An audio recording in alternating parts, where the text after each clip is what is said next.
이제 이제 엘니뇨 라니냐부터 들어가거든, 그지? 대기와 해양의 상호작용 그래가지고 엘니뇨 라니냐 이게 먼저 나오게 됩니다. 자, 그러면 이제 엘니뇨가 뭐고 라니냐가 뭐냐, 그지? 자, 일단 얘네는 서로 반대의 의미를 가져.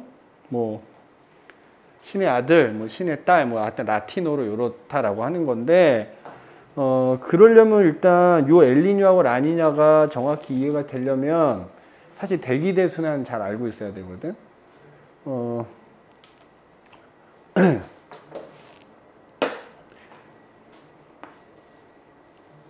여기 적도야. 여기가 위도가 30도인 지역. 여기 북극, 여기 북이 30도, 여기 남이 30도, 이렇게 있다고 하면은,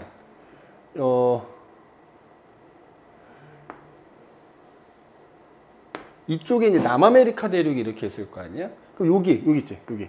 적도 근처인데, 약간 남반구 쪽에 여기 이쪽. 이쪽에 이제 유라시아 대륙이 이렇게 있을 거 아니야? 여기 이제 태평양이지. 태평양에서도 여기 이제 남태평양 쪽인데, 여기가 이제 남극이면은 우리가 이 가운데 태평양이랑 큰 바다가 있으면 이쪽을 뭐라 불러? 여기가 남쪽이 여기가 북쪽이니까 이쪽이 동태평양이고요. 태평양에서 이쪽이 동태평양, 이쪽이 이제 서태평양이야. 그래서 내가 그림은 이렇게 그렸다면 이쪽에 이제 호주하고 그 다음에 뭐 인도네시아 이쪽 있는 쪽이고, 이쪽은 이제 나라로는 페루라는 나라가 있어. 그래서 보면은 여기 0도하고 30도 사이에는 무역풍이란 바람이 불지. 남동 무역풍이 불거든. 무역풍이 이렇게 불고 있어. 이렇게 불고 있어가지고 그것 때문에 앞에서 대기대순환, 해수순환 배웠다만 기억할 거야. 이렇게 뭐가 흐르고 있죠? 남쪽도 해류라는 해류가 흐르고 있어, 그지? 이 상황을 잘 기억해둬야 돼. 그럼 뭐냐?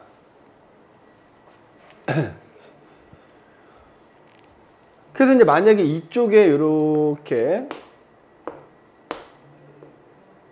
이쪽이 이제 방금 얘기했던 페루 쪽이야. 여기가 이제 동태평양 쪽이야, 동태평양. 이쪽이 이제 동태평양 되겠지? 그 다음에 이쪽이 이제 뭐 호주, 인도네시아 그래가지고 이쪽이 이제 서태평양 쪽이야. 그럼 이제 방금 전에 얘기했듯이 무역풍이 이렇게 불고 있거든. 동태평양에서 서태평양 쪽으로 평소에 불고 있어. 그래서 그것 때문에 이 밑에 표층에 있는 해류도 이쪽으로 이렇게 흘러가고 있거든. 남쪽도 해류라는 게. 자, 그래서 잘 봐.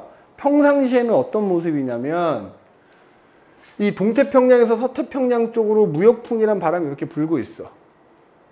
그래서 그 결과 남쪽도 해류라고는 따뜻한 해류가 이렇게 흘러가거든.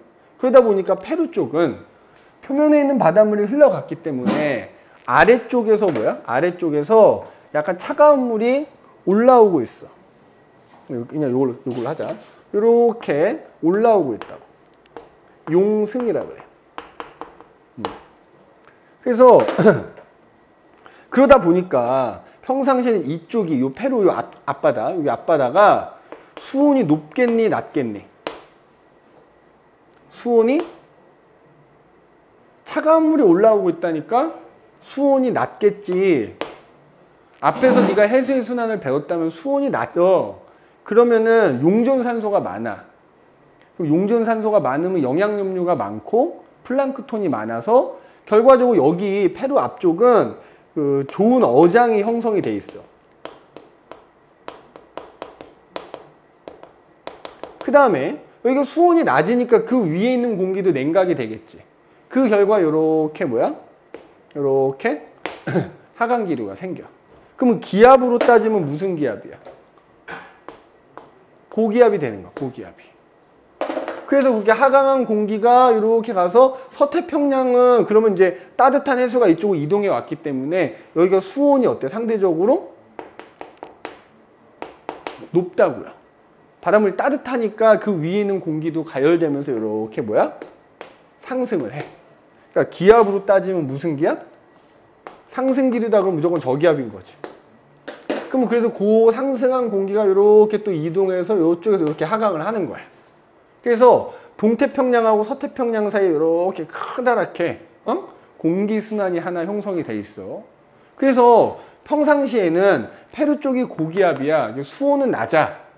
근데 고기압이다 보니까 굉장히 날씨가 어때? 건조하고 비가 잘 안 와. 그래서 바다에서는 고기가 많이 잡히지만은 이 페루라는 나라 쪽은 굉장히 비가 많이 안 와가지고 가뭄이 발생하고, 대신에 서태평양 쪽은 상승기류니까 뭐가 생겨? 막 구름이 생기거든? 비가 많이 와요, 여기는. 그래서 수온도 높고, 이쪽 서태평양 쪽은 그래서 비가 많이 오다 보니까 홍수가 발생하고, 막 이래. 이게 평상시야, 평상시. 그러면 엘니뇨라는 거, 그래서 여기 지금 나오지. 평상시 모습 그래가지고, 자, 무슨 바람에 의해서? 무역풍이라는 바람에 의해서, 여기 봐. 서태평양 쪽에는 적도 쪽에 따뜻한 바닷물이 이동해서 쌓인다. 그래서 무역풍에 의해서 동태평양 연안에서는, 그제? 차가운 바닷물이 뭐 한다? 용승이 일어난다. 그래서, 여기 봐. 평상시에는 서태평양은 수온이 높고, 동태평양 수온이 낮다. 그제? 어서 와. 아니, 여기 와서 공사하는데. 그 길을 막아놔서 한참 돌아왔지? 앉아. 카메라 가리지 말고 얼른 앉아. 여기 앞쪽으로 앉아, 앞쪽으로.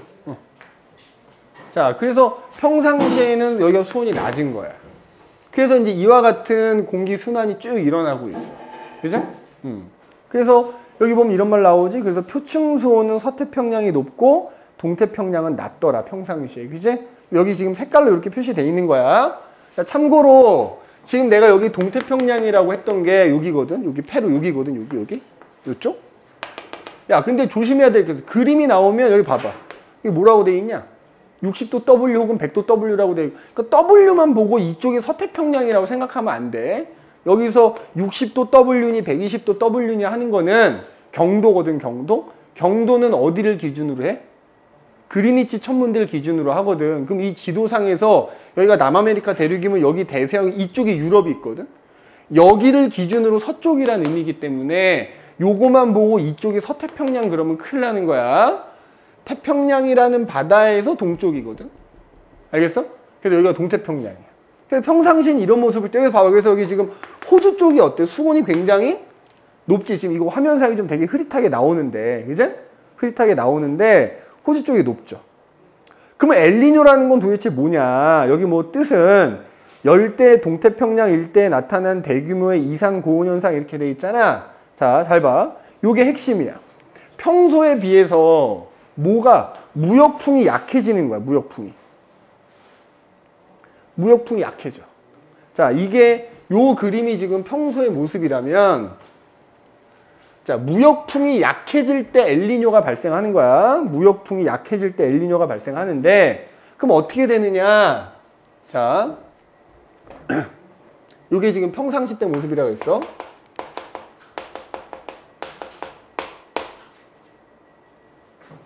이거 왜 지웠어요, 이렇게?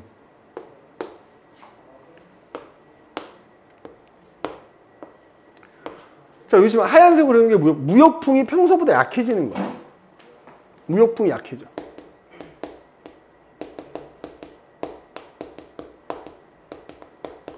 그러면 그 무역풍에 의해서 이 표면에 있는 바닷물이 이동을 해야 돼. 이동을 잘 못해. 못하니까 오히려 거꾸로 이제 이쪽에서 이렇게 바닷물이 와서 쌓이게 되거든.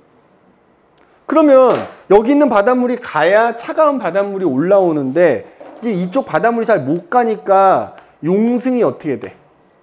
잘 못 일어나는 거야. 못 일어나니까 이 차가운 물이 올라와서 여기 수온이 낮았던 건데 용승이 안 일어나니까 어때? 이쪽 동태평양이 수온이 평소보다 높아지는 거야. 평소보다 높아져. 이때는 여긴 수온이 낮다 그랬잖아.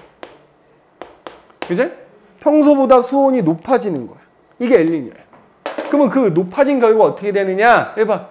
수온이 높아지니까 원래는 이쪽이 수온이 낮아갖고 공기가 이렇게 냉각이 돼서 하강이 됐었는데, 오히려 여기가 수온이 높아지니까 어떻게 돼? 따뜻해진 공기가 상승하는 거, 오히려. 오히려 상승해. 그러니까 기압으로 따지면 여기가 뭐가 되는 거야? 저기압이 돼버리는 거야. 그럼 그 상승한 공기가 이렇게 가서 오히려 이쪽 서태평양은 평소보다 수온이 낮아지게 돼. 낮아지게. 수온이 높았었는데 이 엘니뇨라는 게 발생하게 되면 여기가 수온이 낮아지는 거야. 수온이. 그 결과 이쪽에서 이제 이렇게 하강 기류가 생겨버리는 거야. 그래서 이런 식으로 이런 식으로 대기 순환이 바뀌어 버려. 여기 이제 고기압이 되는 것이. 그럼 어떻게 되느냐? 자, 원래는 이쪽이 수온이 낮아서 내가 아까 했지만 영양염류가 풍부하고 플랑크톤이 풍부해지기 때문에 좋은 어장이 형성된다 그랬잖아. 그럼 여기 수온이 이상적으로 높아진 거야? 그럼 바닷물이 따뜻하지? 그러니까 그 전에 비해서 물고기들이 안 잡혀. 어획량이 감소해.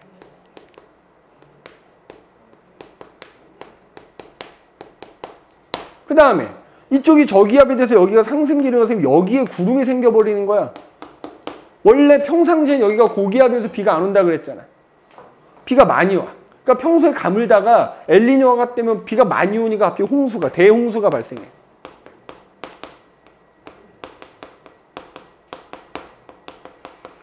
반면에 서태평양은 원래 저기압에서 비가 많이 오던 동네거든.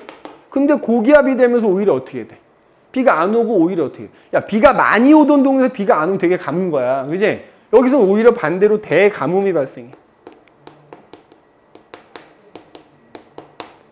자, 이게 엘니뇨 때 모습입니다. 알겠어? 엘니뇨. 자, 그래서 보면 무역풍의 세기가 약해지면 오히려 서태평양 쪽에 있던 따뜻한 바닷물이 동쪽으로 이동해 버린다.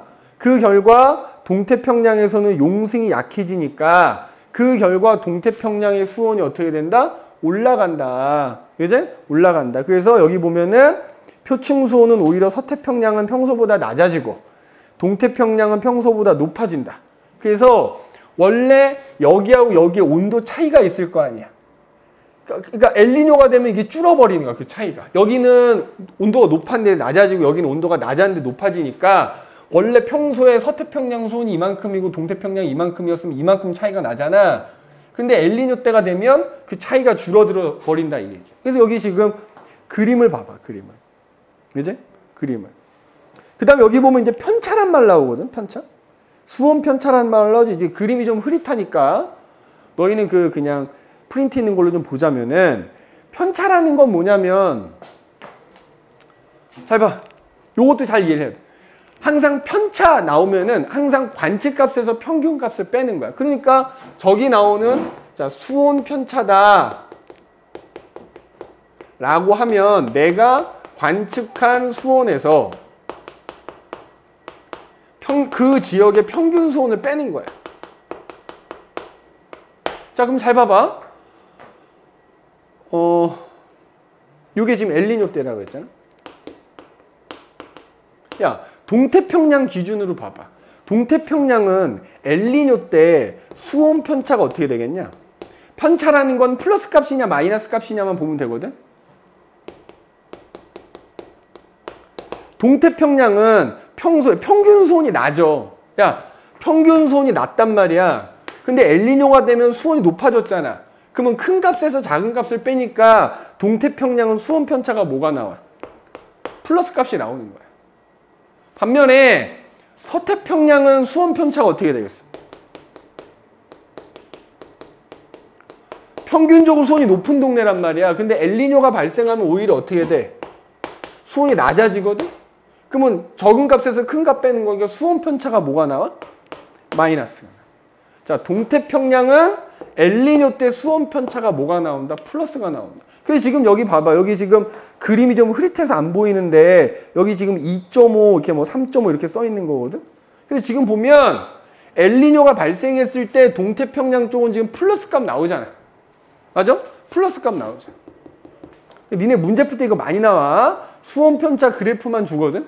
연도별로 동태평양에서 수온 편차 변화를 이렇게 그래프로 주는데 수온 편차가 플러스가 나오면 동태평양에서 수온 편차가 플러스면 엘니뇨인 거다. 알겠네? 그래서 다시 한번 얘기하자면 엘니뇨는 뭐일 때? 무역풍이 약해졌을 때. 무역풍이 약해졌을 때 나타나는 현상이다. 그 결과 평상시에 비해서 엘니뇨 때는 동태평양과 서태평양이 이런 식의 변화가 일어난다 이거야. 알겠어? 라니냐는 설명 안 해도 되는 게 뭐냐면 해봐. 라니냐는 엘니뇨의 반대거든. 그럼 엘니뇨는 무역풍이 약해질 때 나타나는 현상이라면 라니냐는 무역풍이 평소보다 더 강해지는 거야. 그러니까 내가 지금 평상시라고 써놓은 상황이 더 심해진 게 뭐다? 라니냐라고 생각하면 돼. 알겠어? 엘니뇨와 라니냐는 서로 반대입니다. 반대. 자, 그래서 여기 보면 나와 있지? 라니냐는 동태평양 일대 나타나는 이상저온이다.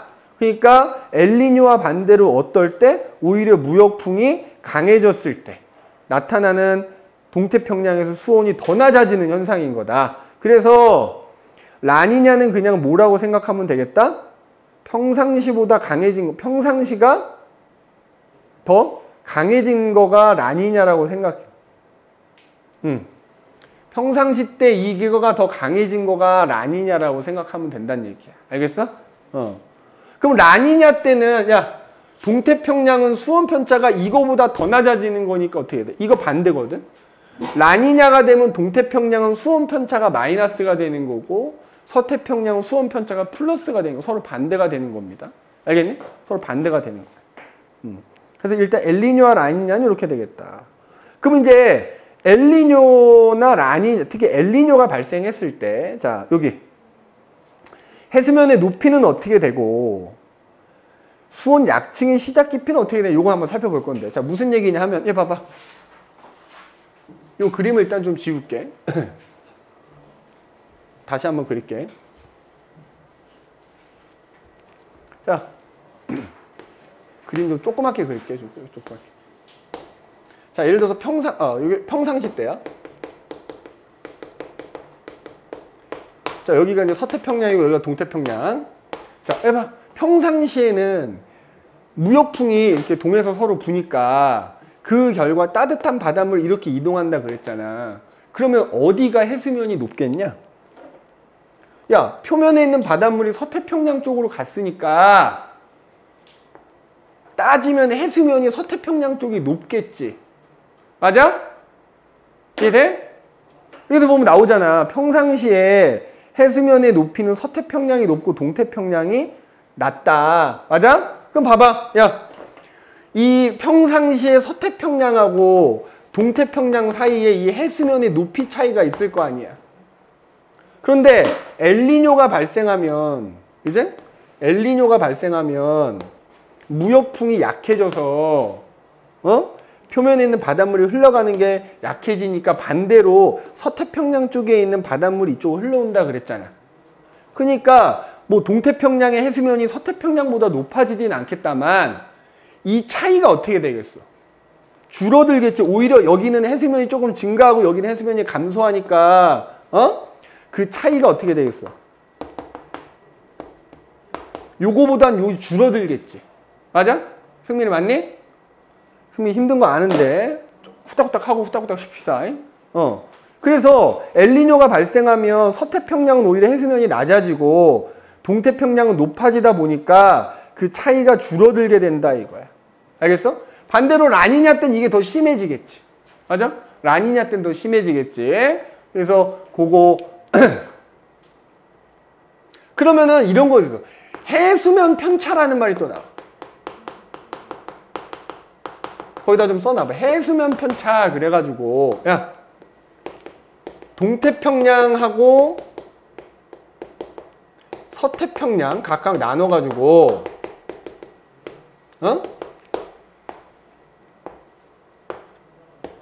엘니뇨일 때와 라니냐일 때 봐봐. 동태평양은 봐라. 평소에 해수면이 낮거든. 야, 해수면 편차도 마찬가지로 뭐겠어? 그러니까 내가 관측한 해수면에서 평균 해수면을 빼주면 되거든. 편차는 무조건 관측값에서 평균값 빼는 거야. 그러면 야, 동태평양 같은 경우에는 평상시 해수면이 낮아. 근데 엘니뇨 때가 되면 평상시보다 해수면이 높아지는 거 아니야? 그럼 편차가 뭐가 나? 플러스 값이 나오겠지. 엘니뇨 때는 동태평양은 해수면 편차가 플러스 값이 나오는 거야. 그럼 라니냐는 마이너스겠지? 그럼 서태평양 무조건 반대로 가는 거야, 이렇게. 그래서 수온 편차, 해수면 편차 뭐 이렇게 나오면 항상 편차는 관측값에서 평균값을 빼라. 그지? 빼라. 그래서 여기 보면 이제 라니냐는 평상시가 심해진 거니까 엘니뇨의 반대라고 생각해 주시면 됩니다. 그 다음에 또 하나 우리가 살펴봐야 되는 게 요거. 수온 약층이 시작되는 깊이야, 깊이. 자, 무슨 얘기냐면 잘 봐봐. 요것도 지우고. 자, 마찬가지로 평상시야. 평상시 때 서태평양 있고 동태평양 있는데 여기 이제 동태평양, 서태평양인데 평소에는 무역풍이 이렇게 불어서 표층에 있는 바닷물이 서쪽으로 간다 그랬지? 그러다 보니까 뭐가 일어난다고? 동태평양 쪽에서는 용승이 일어난다 그랬다. 맞아? 그러다 보니까 이런 식이야. 차가운 물이 밑에서 이렇게 올라오니까 지금 선생님이 여기 빨간색으로 그려놓은 요 선이 수온약층이 시작되는 깊이라고 보면 돼. 그러니까 어차피 표면은 바람에 의해서 섞이니까 일정한 혼합층인데 차가운 물이 올라오는 곳까지는 거기서부터 내려가면 이제 수온이 낮아질 거 아니야. 우리 수온약층이라는 게 뭐야? 들어갈수록 수온이 낮아지는 층이잖아. 그래서 평상시의 동태평양은 수온약층이 시작되는 깊이가 용승이 일어나고 얕어. 얕어. 근데 여기 보면 뭐라고 돼? 대신에 봐봐. 서태평양은 수온 약층이 시작되는 깊이가 어때? 깊지? 얘는 얕은데. 맞아? 얕은데. 근데 여기 보면은 수온 약층이 시작되는 깊이는 서태평양이 깊고 동태평양은 얕다. 바꿔 말하면 자, 요게 뭐야? 이게 혼합층의 두께가 되는 거지. 그래서 서태평양은 혼합층이 두껍고 동태평양 혼합층이 얇다 이렇게 얘기할 수 있거든. 근데 이제 엘니뇨가 되면 어떻게 된다고?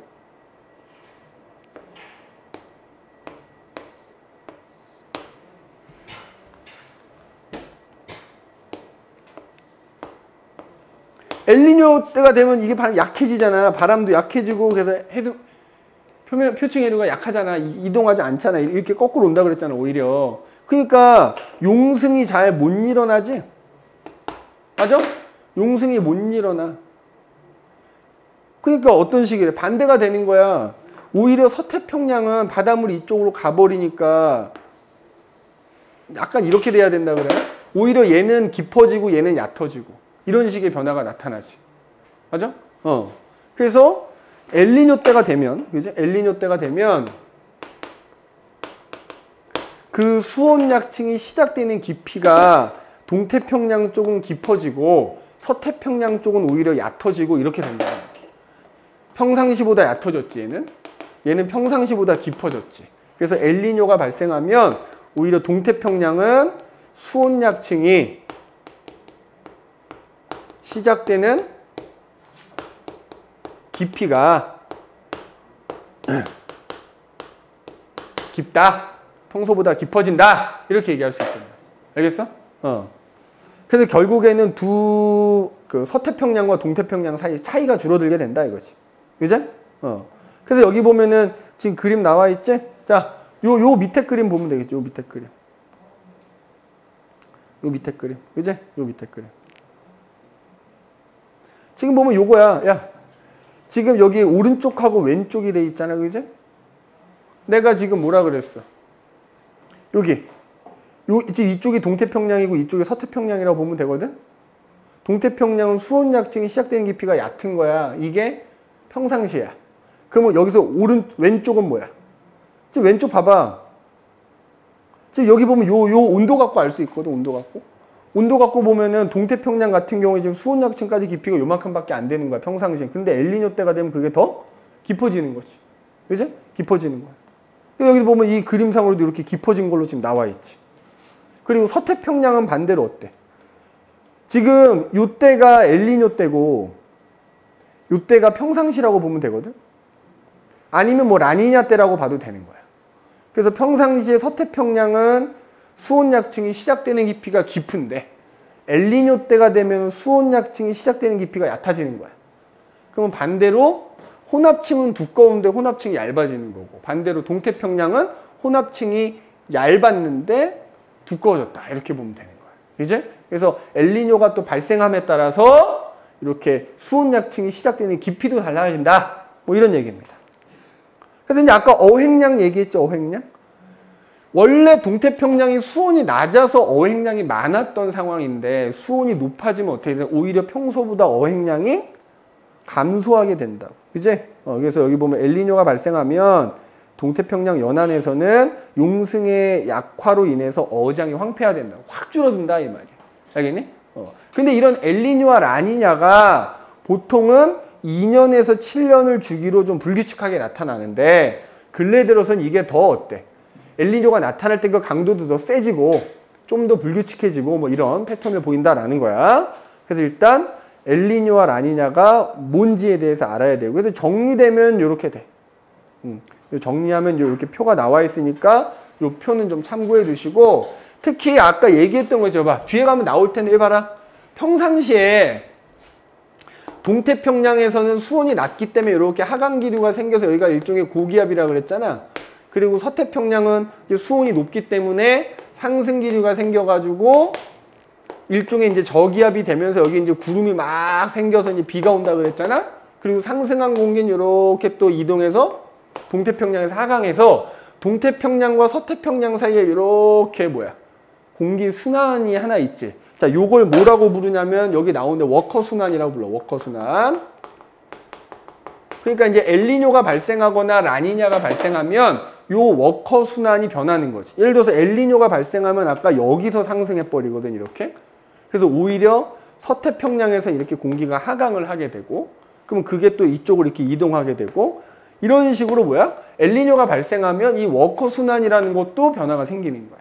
뒤에 가면 나올 거니까 그때 가서 좀 얘기를 하는 걸로 합시다. 자, 그래서 바로 나오지. 워커 순환. 자, 그래서 워커 순환이라는 게 뭐래?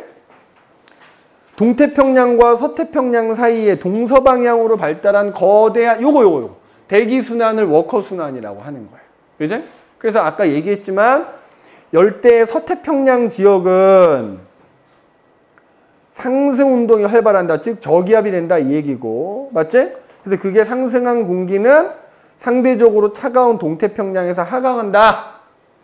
그래서 동태평양이 고기압이 되는 거지. 여기 그래서 보면은 그래서 서태평양은 저기압, 동태평양은 고기압이 발달한다. 그 결과 서태평양은 저기압에서 공기가 상승하니까 구름이 만들어지면서 흐리거나 비가 오는 날이 많아서 홍수가 자주 발생하는 거고 동태평양은 반대로 맑고 고기압이기 때문에 오히려 맑고 건조해서 가뭄이 나타난다 그랬지? 그러다 보니까 동태평양, 니네 말레이시아, 인도네시아 이쪽에는 열대 우림이라고 하는 숲이 발달하지. 반면에 페루 쪽에 가면 뭐가 있어? 사막이 있어, 사막. 거기는 매우 건조하기 때문에. 이 워커 순환에 의해서 이런 차이가 나타난다. 그런데 엘니뇨가 발생하게 되면 그런 워커 순환에 뭐야? 변화가 생긴다 이 말이야. 내가 지금 그림 그려놨잖아. 요게 워커 순환인데 해봐라 했잖아. 엘니뇨가 발생하니까 어떻게 돼? 그 공기 순환이 흐름이 좀 바뀌었지? 워커 순환에 변화가 생긴다고.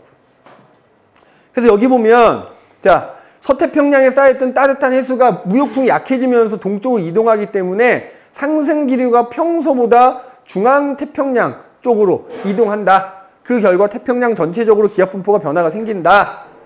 그 결과 요거 봐봐. 그래서 서태평양 쪽이 오히려 고기압이 되고 동태평양 뭐 요게 약간 중앙태평양이라고 하면은 동태평양은 어쨌든 이때보다는 약간 저기압이 되는 셈인 거거든. 그래서 서태평양은 해면 기압이 낮아지기 때문에 강수량이 감소해서 가뭄이 발생하는 거고 오히려 동태평양은 고기압이었던 곳이 기압이 낮아지면서 강수량이 증가해서 홍수가 발생할 수 있다. 라니냐는 엘니뇨의 반대라 그랬지? 라니냐가 되면 마찬가지 이 워커 순환이 더 마찬가지 변하면서 이 평서가 더 심해지는 게 라니냐다 이렇게 생각하면 된다는 얘기야. 알겠어? 그래서 태평양에서 동서방향의 어떤 이런 큰 공기순환 흐름을 워커순환이라고 하는 거고 엘니뇨가 발생하면 워커순환에 변화가 생기면서 이런 어떤 기후변화가 나타난다. 응? 라는 거 기억해 두시면 되겠다. 그래서 워커순환이라는 게 뭔지 기억을 좀 해두셔야 되고 자, 그 다음에 이제 남방진동이라는 게 나오는 요건 잠깐 쉬었다가 합시다. 잠깐 쉬었다가 진행하도록 할게요. 자, 그 다음에 남방진동이라는 게 나오거든. 남방진동. 또는 뭐 합쳐서 그냥 엘니뇨하고 합쳐서 엘니뇨 남방 진동이라고도 하는데, 자 여기 보면 자 진동이란 말에서 알 수 있듯이 진동하듯이 왔다리 갔다리 한다는 얘기야. 그럼 뭐냐? 열대 해상 대기 순환에서 나타나는 기압 분포가 시소처럼 왔다리 갔다리 진동하는 것처럼 된다. 그래서 이제 남방 진동 또는 다른 말로 이제 엔소라고 부르거든. 엔소, 그지? 물론 이제 엔소는 엘니뇨 남방 진동을 엔소라고 하는 거고, 뭐 똑같다고 생각하면 되는데, 그건 뭐냐? 남방 진동 지수라는 게 있어. 남방 진동 지수. 자, 무슨 얘기냐 하면, 이거 봐. 기압 분포가 시소처럼 왔다리 갔다리 한다는 얘기인데, 자 여기가 서태평양이고 여기가 동태평양이야. 응? 승민이 맨날 문 뒤에 숨어 있으면 안 되겠다. 자 이쪽으로 가면 이제 호주가 나오고 더 가면 인도네시아 나오고 이러거든. 그럼 호주 앞에 다윈섬이라는 섬이 있어. 다윈섬. 여기 바다니까, 그죠? 다윈섬이라는 섬이 있거든. 그 다음에 이쪽 동태평양 쪽에 보면 완전히 동태평양은 아니지만 이쪽에 타히티라는 섬이 있어. 타히티. 그러면 자 그냥 타히티는 동태평양이라 생각하면 되고 다윈섬은 서태평양이라 생각하면 되는데, 해봐. 그 타히티 섬하고 다윈섬에서 기압을 재는 거야. 기압. 해면 기압을 재는 거야. 야 그러면 봐봐. 타히티 섬은 그냥 동태평양이라고 생각하라 그랬지? 다윈섬은 서태평양이라고 생각하면 평상시에는 선생님이 동태평양이 무슨 기압이라 그랬냐? 고기압이라 그랬거든? 그래서 공기가 이렇게 이제 하강하는 거잖아. 그리고 다윈섬 쪽은 이제 서태평양 쪽은 저기압이니까 이렇게 이제 상승 기류가 있다 그랬잖아? 맞지? 그래서 이렇게. 요거 무슨 순환? 아까 요 순환을 뭐라 불렀어? 요 순환 뭐라고 한다 그랬어, 승민아? 워커 순환. 어? 그럼 어쨌든 여기가 이제 그러면 봐봐. 남방 진동 지수라는 게 뭐냐면은 타히티 섬에서 잰 기압에서 다윈 섬에서 잰 기압을 빼는 거야. 타히티 섬에서 잰 기압에서 다윈 섬에서 잰 기압을 뺀 게 남방, 여기 보면 뭐 표준 편차라는 거 나오긴 하는데 그거 무시하고, 그래서 남방 진동 지수라는 게 타히티 섬에서 다윈 섬 기압 뺀 거라고 생각하면 돼. 그러면 평상시에는 어때? 타히티 섬의 기압이 고기압이고 다윈 섬의 기압이 저기압이니까 고에서 저를 빼면 뭐가 나와? 얘도 아까 뭐 수온 편차니 해수면 편차니처럼 플러스냐 마이너스냐만 따지면 되거든? 플러스 값이 나오는 거야. 자, 남방 진동 지수가 평상시 또는 그게 더 심한 라니냐 때는 플러스 값이 더 심해지는 거야. 플러스 값이 남방 진동 지수라는 게 플러스가 나와. 근데 만약에 엘니뇨 때가 되면 어떻게 되지? 여기가 저기압으로 바뀌어버리잖아. 여기가 고기압 돼버리잖아. 그러면 저에서 고를 빼면 뭐가 나? 마이너스 값이 나오지? 남방 진동 지수라는 게 마이너스 값이 나오면 그게 엘린. 그러니까 니네 문제에서는 어떻게 주냐면 남방 진동 지수가 플러스냐 마이너스냐 주는 거야. 그럼 그걸 보고 그게 평상시 또는 라니냐 때인지 엘니뇨 때인지만 구분하면 되는 거야. 엘니뇨 때. 그래서 보면 밑에 이제 그래프가 아마 나올 텐데, 자 여기 세로축이 남방 진동 지수야. 그래서 여기 0이고 여기가 플러스 값 마이너스 값이야. 해봐. 그리고 여기가 이제 기간이 나오거든. 그래서 이제 니네가 예를 들어서 뭐 1900 몇십 년대부터 1년 단위로 그 남방 진동 지수를 체크를 한 거지. 그래서 그래프를 그려보면은 뭐 이런 식으로 하여튼 뭐 지금 정확하게 그린 이런 식으로 나타나거든. 그래서 방금 얘기했듯이 만약에 이 그래프가 나왔는데 플러스 값이 나와. 그럼 이거 평상시인데 플러스 값이 더 크지? 그럼 이때 라니냐라는 거야. 라니냐. 근데 마이너스 값이 나와? 마이너스 값이 굉장히 크지, 예를 들어서? 그럼 엘니뇨 때라는 거죠. 이때는 엘니뇨 때라는 거야, 엘니뇨. 이렇게 구분만 해주면 돼. 그러니까 이제 이게 마치 진동하듯이 이렇게 왔다리 갔다리 하듯, 그래서 남방 진동 지수라고 하는 겁니다. 요것만 기억하면 된다. 남방 진동 지수라는 게 뭐라고? 타히티 섬 기압에서 다윈 섬 기압을 뺀 건데, 타히티 섬은 약간 동태평양 쪽이고 다윈 섬은 서태평양 쪽이니까 남방 진동지수라는 건 결국 동태평양과 서태평양의 기압 차이를 남방 진동지수라고 한다. 그래서 그게 요거만 꼭 기억하면 돼. 플러스 값이냐 마이너스 값이냐 가지고 엘니뇨 땐지 라니냐 땐지만 구분해주면 된다 이거야. 알겠어? 그래서 지금 여기 보면 나와 있지? 그래서 여기 보면 요런 말, 뭐 이제 남방 진동 구하는 식 비스무리한 건데 요거 생각하지 않아도 된다 그랬다. 타이티 섬에서 잰 기압에서 다윈 섬에서 잰 기압을 뺀다. 그래서 여기 보면 이런 말 나와 있지. 남방 진동 지수는 엘니뇨 기간에는 큰 음의 값을 갖는 거다. 마이너스 값이 나오게 되고요. 라니냐 기간에는 큰 양의 값을 갖는다. 그래서 여기 보면 이런 식으로 자 연도별로 그 남방 진동 지수라는 거를 측정해서 이렇게 지금 그래프로 나타낸 거잖아. 그러니까 지금 봐봐. 지금 여기가 0이고 여기가 지금 플러스 값이잖아. 그러니까 쭉 봤을 때 0을 기준으로 약간 플러스가 나올 때는 뭐야 이게? 그냥 평상시란 얘기거든. 근데 그 플러스 값이 지금 크게 나타날 때 있지. 여기 지금 파란색으로 칠해져 있지. 이게 라니냐 때라는 거야. 라니냐 때. 그지? 반대로 큰 음의 값이 나타날 때는 그때가 뭐다? 엘니뇨 때라는 거지. 그래서 여기 보면 지금 마치 뭐야 이렇게 진동하듯이, 그지?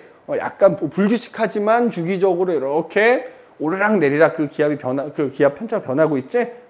그래서 요거를 진동이라는 표현을 쓰는 거예요. 남방 진동 지수, 그지? 그래서 이거를 그 남방 진동 지수가 변동하는 주기가 엘니뇨 주기하고 거의 비스무리하더라는 거야. 자, 우리가 엘니뇨는 또 요 그래프도 나오거든. 이번에는 세로축이 뭐가 나오냐면 수온 편차. 자, 수온 편차는 뭐야? 각각 동태평양에서, 그러니까 잘 봐. 남방 진동 지수는 동쪽과 서쪽의 차이인데 수온 편차니 해수면 편차니 하는 거는 그냥 동이면 동, 서이면 서에서 평상시와 엘니뇨일 때의 차이거든.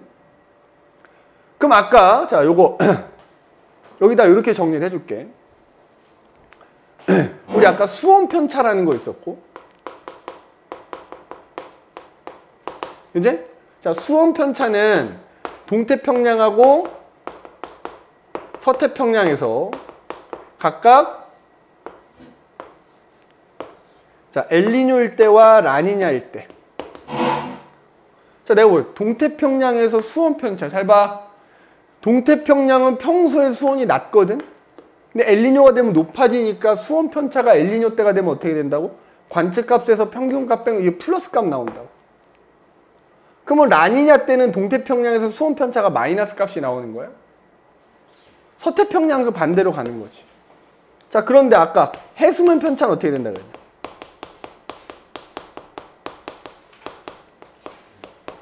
해수면 편차 어떻게 된다 그랬어? 네. 엘니뇨 때, 해봐, 라니냐 때. 평소에 해수면이 낮다가 해수면이 어떻게 돼? 높아진다 그랬지. 상대적으로, 그지? 그러면 마찬가지로 해수면 편차도 동태평양에서는 엘니뇨 때는 뭐야? 플러스값, 마이너스값, 이렇게 나오거든. 그러니까 해수면 편차하고 수온 편차는 동태평양이 똑같이 엘니뇨 때는 플러스, 라니뇨. 근데 방금 얘기한 남방 진동지수는 어떻게 됐어? 그거는 얘네 둘의 차이거든. 그러니까 그래프만 잘 구분하면 돼. 만약에 그래프가 세로축으로 이렇게 수온 편차가 나와. 그럼 봐봐. 자, 동태평양에서라고 돼 있지, 지금. 동태평양에서 연도별로 수온 편차를 측정한 건데 그 값이 봐봐. 플러스가 나오면 뭐다?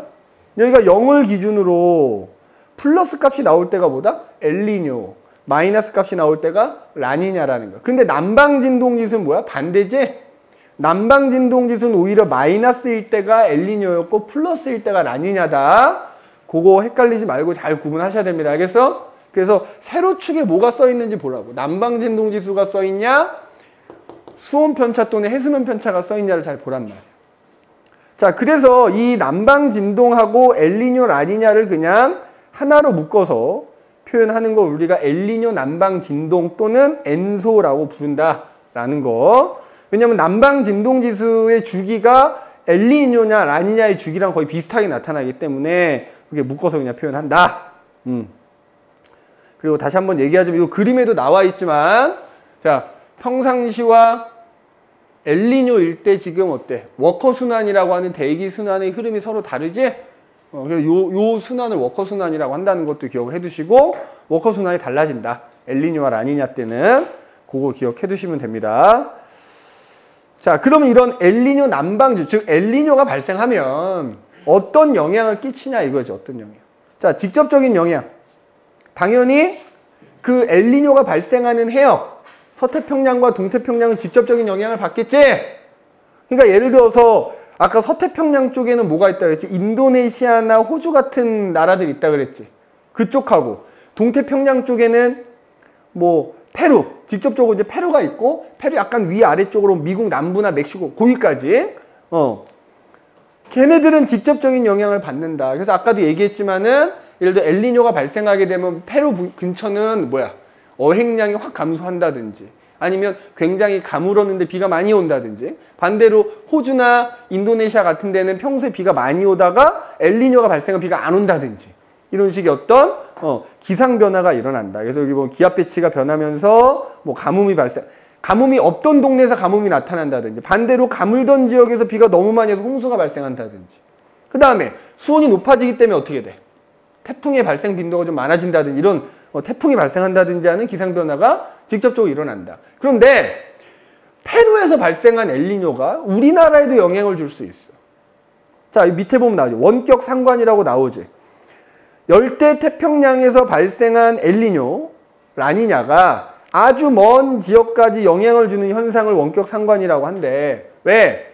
그럼 거기서 아까 얘기했지만 워커 순환 변하지. 대기 순환이 변하면서 그게 파동의 형태로 고위도까지 전파되더라는 거야. 그래서 엘니뇨가 발생하면 더 넓은 해역에서 더 많은 양의 에너지와 수증기가 대기로 방출이 되고, 그럼 그렇게 방출된 에너지, 대기가 고위도로 이동하는 거지. 그러니까 바꿔 말하면, 쉽게 얘기하면 태풍 많이 발생해. 그럼 그 태풍이 어떻게 돼? 적도 근처에서 우리나라까지 올라오잖아. 그러니까 예를 들어서 우리나라를 기준으로 한다 그러면, 봐봐, 여기 나오잖아. 열대 태평양으로부터 더 멀리 떨어진 고위도 지방까지 평년과 다른 이상기후가 나타난다. 그럼 결과적으로 전 지구적으로 기후 변화가 나타난다. 그지? 그래서 여기 보면은 이런 식으로 나와 있지. 예를 들어서 뭐 인도 같은 경우에는 강수량이 줄어들게 된다든지, 그지? 그 다음에 뭐 우리나라 같은 경우는 아까도 얘기했지만 뭐야? 여기 밑에 나온다. 우리나라에 미치는 영향. 엘니뇨나 라니냐가 발생하는 시기 때 다양한 이상 기상이 관측된다. 태풍이 평소보다 더 많이 발생해서 영향을 준다든지 하는 거. 그 다음에 엘니뇨, 자, 남반구에서 주로 이게 발생하는 거잖아. 엘니뇨. 야, 봐봐. 엘니뇨가 여기서 발생하는 거란 말이야. 남반구에서. 그러면 남반구하고 우리나라 속한 북반구는 계절이 반대잖아. 그러니까 예를 들어서 남반구에서 엘니뇨가 발생하면, 그럼 그때 우리나라 겨울은 어때? 간접적인 영향을 받아도 평소보다 더 따뜻하다고. 그지? 평년보다 따뜻하고 강수량이 많아진다. 그지? 그 다음에 이 엘니뇨의 영향으로 아까 여기 나와 있지. 뭐 예를 들어서 인도 같은 데서는 쌀이나 설탕 같은 거 생산이 감소하고, 그 다음에 오스트리아, 호주 같은 경우에 밀 생산이 감소하고 이러다 보니까 아무래도 우리나라 이제 그런 농수산물들 수입하는데 가격 영향을 받다 보니까, 그지? 경제 또한 영향을 미치게 된다라는 겁니다. 그래서 이 페이지는 엘니뇨가 직간접적으로 어떤 영향을 끼치는지에 대한 거 나와 있으니까 요거 한번 읽어보시면서 꼭 기억을 좀 해줄 수 있도록 합시다. 자, 그래서 뒤에 넘기면 탐구 예제 글에서 나오는데, 승민아 한 장 넘겨봐. 자, 연안용승 영향 알아보고 넘어가도 됩니다. 이게 늦다 보니까 전 시험 범위가 포함된 거거든요. 1번 넘어가시고요. 2번 넘어가시고. 자, 3번. 엘니뇨 남방 진동 해석하기라고 하는 거 나와 있거든. 자, 여기서 밑에 보면 이게 문제야. 이에 대해서 옳은 것만 고르셔도 돼 있잖아. 한 1, 2분 시간 줄 테니까 한번 골라보고 선생님이랑 같이 한번 풀이를 하도록 할게. 자, 한번 봐보자. 자, 일단 여기 그림을 보면은 가와나는 열대 태평양에서 엘니뇨 시기와 라니냐 시기에 나타난 표층 수온 편차를 순서 없이 나타냈대. 야, 선생님 아까 얘기했지만 표층 수온 편차는 동태평양이나 서태평양 둘 중에 한 군데만 보면 되거든. 봐봐. 이 그림상에서 아이고. 여기가 동태평양이거든. 여기가 동태평양이야. 지금 빨간색으로 돼 있을 수 뭐야? 플러스지. 자, 선생님이 동태평양에서 수온 편차가 플러스 나올 때가 뭐라고? 엘니뇨라 그랬지. 지금 여기 봐봐. 여기는 동태평양이 뭐야? 마이너스 값이 나오는 거거든. 파란색이 많잖아. 그지? 그러니까 지금 여기서 가가 뭐야? 엘니뇨일 때고 나가 라니냐일 때라고 생각하면 됩니다. 그지? 자, 그러면 옳은 것만 고르래. 가 시기에 적도 부근 동태평양 표충수. 그렇지. 엘니뇨니까 평상시보다 높지. 그럼 기억 맞는 말이고. 가는 라니냐가 아니라 엘니뇨라 했으니까 니은 틀렸고. 그 다음에 엘니뇨 때는 무역풍이 약해진 거라 그랬지. 그러면 무역풍의 세기는 가 시기가 나 시기보다 약해야 되겠지. 틀렸고. 리을. 적도 부근 동태평양에서 용승은. 자, 엘니뇨가 발생하면 동태평양에서 용승이 일어난다, 못 일어난다? 못 일어나니까 손이 높다. 그러면 용승은 가 시기가 나 시기보다 약해야지. 리을도 틀렸고. 적도 부근 동태평양과 서태평양의 해수면의 높이 차이는 엘니뇨가 되면 줄어든다 그랬거든? 동서 차이가? 그러면 가 시기가 나 시기보다 크다. 틀렸네. 자, 남적도 해류는 가 시기가 평상시보다 야, 엘니뇨 때 무역풍이 약해지면 그것 때문에 흘러가는 남적도 해류도 약해진다 그랬지? 그러니까 남적도 해류의 세기는 가가 평상시보다 약한 거 맞는 말이고. 적도 부근 동태평양에서 수온약층이 나타나는 깊이는 용승이 못 일어나면 수온약층이 나타나는 깊이가 깊어진다 그랬거든. 동태평양에서. 그러면 나 시기가 평상시보다는 어때? 야, 나는 라니냐지. 라니냐는 엘니뇨의 반대니까 용승이 너무 많이 일어나는 거거든? 그러면 수온약층이 나타나는 깊이가 평상시보다 더 얕아야 돼. 그지? 그러니까 CO 틀렸어. 그러니까 맞는 건 기억하고 비음만 골라주시면 되고. 자, 적도 부근 동태평양의 해면 기압은, 야, 가 시기는 엘니뇨니까 이때는 여기가 고기압이었다가 뭘로 바뀐다고? 평상시 고기압인데 엘니뇨 때가 되면 여기가 뭐가 된다? 저기압이 된다 그랬지? 저기압이? 그러면 해면 기압은 가 시기가 평상시보다 낮아지는 겁니다. 낮아지는 거. 그럼 이응 틀렸어. 가 시기에 워커순환에서 상승 기류가 나타나는 위치는, 야, 평소에는 이쪽에서 상승 기류가 나타났었다면 엘니뇨 때가 되면 그게 약간 더 동쪽으로 옮겨온다니까? 그러면은 상승 기류가 나타나는 위치는 평상시보다 동쪽으로 치우친다가 맞는 말이 되겠네. 치읓. 나 시기에 서태평양의 강수량. 야, 나 시기는 평소가 더 강해진 거라 그랬지? 평상시에 서태평양에서 비 많이 오거든? 라니냐는 더 많이 오겠지? 그럼 강수량이 평상시보다 많다가 맞는 말이 되겠다. 이제? 자, 그 다음 4번 엔소와 기후변화라고 나오는 것도 있지. 이것도 푸는 시간 또 줄게. 1, 2분 풀어보십시오.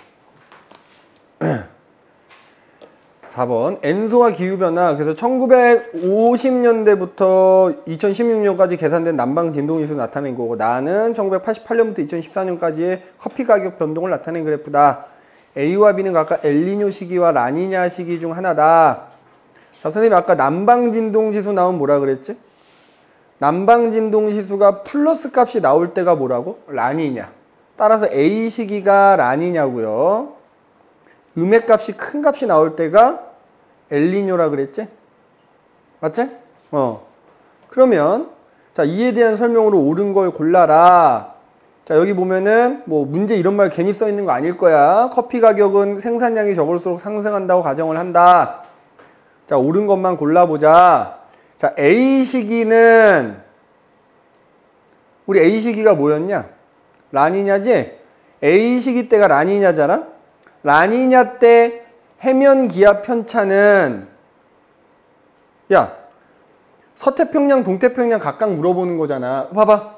서태평양은 평상시에 저기압이고, 라니냐가 되면 더 저기압 되거든? 이거 뭐 나와? 음의 값 나오겠지. 맞냐? 그 다음에 동태평양은 평소에 고기압인데 더 고기압 되거든? 맞아? 그럼 이거 플러스 값 나오겠지? 그럼 누가 큰 거야? 동태평양이 더 큰 값이겠지? 그래서 기억 맞는 말이고, A는 라니냐, B는 엘니뇨라 했으니까 니은 맞는 말이고, 그 다음에 라니냐 시기에는 동태평양이 평소보다 더 심해진 거지? 동태평양 평소에 홍수 안 나? 가뭄이니까 가뭄이 더 심해져야 되겠지, 그지? 틀렸고, B 시기가 엘니뇨지? 엘니뇨 시기 때 서태평양은 어떻다? 그렇지. 평소에는 여긴 비가 많이 오는 동네인데 엘니뇨가 되면 오히려 비가 안 오고 가뭄이 발생한다 그랬지? 그럼 가뭄에 의한 피해가 더 크다. 맞는 말이네. 자, 엔소의 영향. B 시기가 뭐야? 엘니뇨였지 아까? 자, 엘니뇨 때는 동태평양의 수온이 상승하면서 어떻게 된다? 특히 한류성 어종. 차가운 물 좋아하는 애들 수온이 높아졌으니까 싫어하겠지? 평상시보다 감소한다 그랬고요. 자, 나에서 전 세계 커피 가격이 급등한 시기. 이거 봐봐. 지금 여기 보면 커피 가격이 급등한 시기가 있지. 지금 연도별로 대략 1994년 아니냐? 그리고 지금 뭐 2010년경에도 급등했지? 봐봐. 1994년경이면 대략 이때네. 그 다음에 지금 보면은 2010년경이면 또 대략 이때네. 그러니까 지금 엘니뇨나 라니냐의 영향을 받아서 결국 커피의 생산량이 감소했다는 걸 우리가 추정해 볼 수 있는 거지? 그러면 맞는 말이네. 맞다. 시옷. 엘니뇨 또는 라니냐는 생산량에 영향을 미친 거지? 그러니까 가격이 급등했겠지. 엘니뇨와 라니냐 현상은 적도 부근 해역에만 영향을 끼치는 게 아니라 그랬지? 그 대기순환이 변하면서 그게 파동 형태로 더 고위도까지 전파가 되면서 영향을 끼친다. 이응 틀린 말이네. 오케이. 자, 그래서 다음 페이지 보면 핵심 개념 정리. 그래서 자, 여기도 시험 범위가 아닌 거는 뺄게. 저기부터 하면 돼. 저기 번호로 12번부터 동그라미만 쳐보세요. 이렇게. 야, 여기 보면 이게 두 개 나와 있잖아. 이거냐 이거냐 그지? 12번부터만 한번 쭉 해보시고 또 1, 2분 있다가 선생님이 불러줄게. 가보자. 자, 12번. 평상시 태평양 적도 주변에는 뭐가 흐른다? 무역풍에 의한 적도 해류가 흐르고 있다. 그래서 평상시에는 13번 동태평양에 비해서 서태평양의 해수면 높이가 더 높다. 평상시에는 동태평양에 비해서 서태평양의 수온이 더 높다. 15번 엘니뇨가 발생하면 그래서 평상시에 비해서 무역풍이 약해지는 거다. 그래서 엘니뇨가 발생하면 평상시에 비해서 동태평양 부근의 용승이 그래서 약해진다. 그러다 보니까 17번 엘니뇨 발생 시 평상시에 비해서 동태평양 적도 부근의 수온이 그래서 하강이 아니라 높아진다. 상승한다. 18번 엘니뇨 발생 시 평상시에 비해서 동태평양 적도 부근의 기압. 야, 수온이 상승했기 때문에 공기가 따뜻하게 대표지면 상승하지 저기압이 되는 거야. 기압이 평소보다 내려가게 되는 거고. 19번 그래서 동태평양 적도 부근의 강수량이 그래서 많아지게 되는 거고. 20번 엘니뇨 발생하면 평상시에 비해서 동서간의 해수면의 높이차가 줄어든다 그랬지? 왜냐하면 저쪽 서태평양 쪽에서 바닷물이 이제 동태평양에 오기 때문에. 자, 21번 라니냐가 발생하면 무역풍이 강화돼서 평상시 모습이 더 강해지는 거다.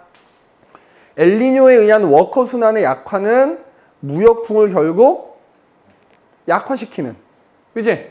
역할을 하는 거다. 23번 엘니뇨 시기의 남방진동지수는 엘니뇨 시기에는 뭐라고? 음해값을 갖는다라고 얘기를 했어. 자, 내가 다시 한번 얘기하지만 여기 타히티가 동태평양이라 생각하면 되고 다윈이 서태평양이라 생각하면 된다 그랬지. 그래서 동태평양 기압에서 서태평양 기압을 뺀 거다. 뭐 이렇게 생각하면 돼. 엘니뇨 시기에 페루 앞바다에서는 한류성 어종의 어획량이 감소하지 수온이 높아지니까, 그지? 25번 엘니뇨 시기에는 인도네시아, 인도, 오스트리아. 자, 여기가 서태평양 쪽이거든. 그러니까 엘니뇨가 되면은 이쪽은 굉장히 가물어. 비가 안 와. 농작물 생산량이 감소하겠죠. 그지? 이렇게 받으시면 되겠다. 자, 그 다음으로 이제 우리 기후변화 얘기가 나오는데 이거 잠깐 쉬었다가 할게. 쉬었다가. 오케이. 자, 그 다음에 이제 기후변화 얘기 나오거든. 기후변화. 그죠? 기후가 뭐냐 이게 기후. 자, 기상 우리가 흔히 날씨라고 하는 거 있지. 자, 기상이라고 해. 그래서 짧은 기간 동안에 쉽게 말하면 날씨는 기상이라고 하고, 그럼 기후라는 건 뭐냐? 예를 들어 보통 긴 기간, 보통 30년 정도 되는 그 긴 기간 동안의 평균적인 날씨를 기후라고 한다 이거야. 근데 뭐 학자들이 기후에 대해서 연구하겠지. 그러다 보면 기후가 여러 가지 요인에 의해서 뭐야? 계속 변하더라 이거지. 그지?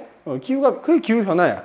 그러면 기후가 왜 변하느냐? 뭐 밑에 보면 이제 여러 가지 설명이 나온다면 크게 두 가지야. 자연적인 요인과 인위적인 요인으로 나뉠 수 있다 이거야. 자, 여기 봐. 기후 변화가 그래서 크게 두 가지. 현민아. 자연적인 요인과 인위적인 요인 두 가지에 의해서 기후가 변할 수 있는데, 야, 인위적인 요인은 뭐 이거 인간 활동 때문이겠지, 그지? 그러면 그 중에서도 이제 니네가 중요하게 봐야 되는 건 바로 이 자연적인 요인이야. 자연적인 요인도 자, 또 크게 두 가지로 나뉘어져. 지구 외적 요인이라고 하는 거하고 지구 내적 요인이라는 게 이렇게 두 가지로 나뉘어지거든. 자, 우리가 지구 외적 요인은 천문학적 요인이라고도 얘기를 해. 천문학적. 그러니까 말 그대로 지구 외부에서 일어나는 변화 있지. 그거에 의해서 기후가 우리가 모르는 사이에 변하는 거고, 지구 내적 요인은 뭐냐면 지구 안에서 자연적으로 일어나는 활동들이 있지. 대표적인 게 뭐 화산 활동 같은 거 있겠지. 뭐 그런 것들에 의해서 기후가 변하는 거. 이렇게 또 크게 자연적인 요인은 두 가지로 나뉜다. 그 중에서도 시험에 정말 잘 나오고 꼭 나오는 건 요거. 천문학적 요인이라고 하는 거. 요거가 엄청 잘 나오는데, 해봐. 얘는 또 한 4가지 정도로 분류할 수 있어. 자, 첫 번째, 잘 들어. 첫 번째. 요 밑에 순서대로 하자면은, 순서대로 해줄게. 야, 첫 번째는 공전궤도 이심률이 변한다라는 거고, 공전궤도 이심률 변화라는 게 있고요. 두 번째는 자, 세차운동이라는 게 있고, 세 번째는 지구 자전축 기울기의 변화,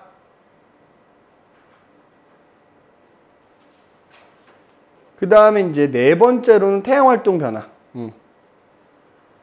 이렇게 이제 4가지로 우리가 또 구분을 해볼 수가 있다. 알겠니? 일단 요거 좀 적어놔라. 천문학적 요인은 또 이렇게 크게 4가지가 있다. 그럼 그 중에서 이제 첫 번째, 공전궤도 이심률이 변해서 기후가 변하는 거야. 자, 그러면 여기 나오지. 첫 번째, 지구 공전궤도 이심률 변화 그래서 나오는데, 자, 10만 년을 주기로 지구의 공전궤도 이심률이 변한다는 거야. 자, 이심률이라는 게 뭐냐? 해봐. 그러니까 실제로는 잘 봐. 우리 지구가 말이야. 태양 주변을 공전을 하는데, 물론 여긴 되게 극대화시켜 놓은 거긴 한데 약간 타원 궤도로 돌아. 그러면 이심률이라는 건 뭐냐면 쉽게 얘기하면 원이 있지, 원. 타원이고 원이고 그게 얼마나 납작하냐를 나타내는 거야. 그래서 이제 이심률은 기호로 2라는 기호를 쓰고요. 자, 이심률이 만약에 0이잖아? 이심률이 0이면 이거는 아주 뭐야? 동그란 원을 말하는 거야, 원. 자, 이심률이 1이면, 그러니까 이심률이 있잖아. 0에서 1 사이의 값을 갖는 건데 0에서 1로 갈수록 졸라 납작한 거야. 그래서 납작하다 못해 1이 되면 이건 뭐야? 직선이야, 직선. 그러면 우리 흔히 지구가 태양 주변을 타원 궤도를 돈다라고 얘기를 하는데 0보다 크고 1보다 작은 값을 갖는 게 이제 타원이 되는 거야. 알겠어? 근데 그 이심률이 10만 년을 주기로 뭐야? 자, 봐봐. 이심률이 커진다는 건 더 납작해진다는 거고 이심률이 작아진다는 거는 원에 가까워진다는 거거든.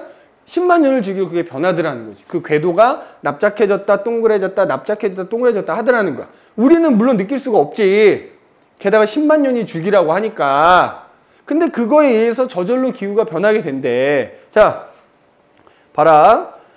지구가 니네 요걸 좀 알아야 되는데 지구가 이렇게 태양 주변을 만약에 타원 궤도로 돌아. 야, 그럼 니네 타원에서는 뭐가 있지? 타원의 중심이 있고요. 니네 수학에서 타원의 정의가 뭐냐? 직선상의 임의의 두 점에서부터 거리의 합이 같은 지점을 연결하는 게 타원이거든. 그러면 그때 그 두 지점을 우리가 뭐라 그래? 타원의 초점이라 그래. 그래서 니네 이거 꼭 기억해야 돼. 지구가 태양 주변을 타원 궤도로 돌 때 태양은 어디 있다고 가정하는 거냐면 그 초점 중에 한 군데에 태양이 있다고 가정하는 거야. 알겠어? 해봐. 그러면 지구가 그런 태양 주변을 타원 궤도로 돌 때, 물론 뒤에 나오겠지만 해봐봐. 지구가 그냥 도는 게 아니라 또 그 와중에 자전도 하기 때문에 자전축이 있거든. 자전축이 뭐야? 기울어져 있어. 아무튼 이 기울어진 상태로 이렇게 도는데, 이렇게 도는데 타원 궤도를 돌고 태양이 초점에 있다 보니까 지구가 돌다 보면 타원상에서 태양이랑 가장 가까운 지점이 있고 가장 먼 지점이 있게 되잖아. 가장 가까운 지점을 자, 미안해. 잘 봐. 이 기후변화 요인할 때 이걸 알아야 돼. 타원 궤도를 돌아. 그래서 가장 태양하고 가까운 지점을 지나갈 때가 있을 거야. 이때를 뭐라고 하냐면 근일점이라 그래. 그 다음에 태양에서 가장 멀리 떨어져 있는 지점을 지날 때를 원일점이라고 하거든. 그 다음에 이거 꼭 미리 기억해놔. 잘 봐. 야, 원일점, 근일점을 도는데 그 와중에 자전축이 기울어져 있다 그랬잖아. 니네 자전축이 지금 내가 이렇게 그려놨지. 태양 쪽으로 기울어져 있을 때가 우리가 사는 북반구는 계절이 여름이 되거든.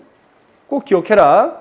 요거 미리 얘기하는 거야. 자, 북반구, 남반구를 구분해서 따져야 되는데 현재는 지구가 원일점을 지날 때 북반구가 여름인 거야. 알겠니? 그 다음에 근일점을 지날 때가 겨울인 거야. 자, 그리고 계절은 북반구랑 남반구가 반대거든. 해봐. 그러면 남반구가 뭐야? 근일점에서는 여름이 되는 거고요. 원일점에서는 겨울이 되는 거다. 그래서 어쨌든 현재는 이렇게 돌고 있어. 자, 지금 우리 교재에는 그림이 좀 바뀌어 있지 않니? 태양이 이쪽 초점에 있는 걸로 나와 있지? 근데 여기도 봐봐. 여기면 여기가 근일점이거든? 여기가 원일점인데 지금 원일점에서 자전축이 태양 쪽 기울어져 있지? 그림이 야 요렇게 나올 수도 있고 요렇게 나올 수도 있다는 거야. 아무튼 이렇게 되는데 야 봐. 만약에 이 상태에서 20률이 작아지는 거야. 해봐. 20률이 작아진다는 건 뭐냐면 원에 가까워진다는 거거든. 그러니까 지금 요거야 요거. 야, 요걸로 다시 얘기해 줄게. 우리 교재에 있는 걸로. 승민아 잘 봐. 지금 여기서는 여기가 근일점이잖아. 그리고 여기가 지금 원일점인데 내가 원일점에 있을 때가 북반구는 뭐라고? 여름이라 그랬지? 근일점이 겨울이고 남반구는 계절이 반대가 되거든? 그럼 잘 봐. 20률이 만약에 작아져.